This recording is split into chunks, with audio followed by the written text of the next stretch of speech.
Isinagawa ng pamahalaang panlalawigan ng Isabela sa pamamagitan ng Provincial Social Welfare and Development Office o PSWDO ang Program Review and Evaluation Workshop and Capacity Building for Senior Citizens kahapon, ika-17 ng Disyembre. Mahigit 200 senior citizen kasama ang kanilang mga opisyal mula sa iba't ibang bayan at lungsod ng Isabela ang dumalo sa naturang aktibidad. Ayon kay PSWDO Focal Person on Senior Citizen, Myla Ibarra, patuloy na itinataguyod ng pamahalaang panlalawigan ang kapakanan ng mga senior citizen sa pamamagitan ng pagbibigay ng assistive devices, tulong pinansyal para sa gamot at pagsasanay sa basic first aid skills.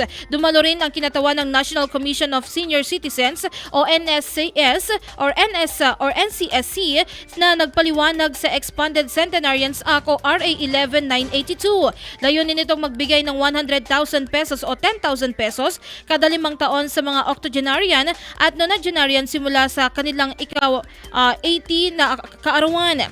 Nagpasalamat naman si Isabela Senior Citizen Organization President Ruben Tumbaga, kina Governor Rodito T. Albano III at Vice Governor Faustino Boji III sa patuloy na pagsuporta para sa mga senior citizen, kabilang ang pagbibigay ng 100,000 pesos sa centenarian na Isabelenyo.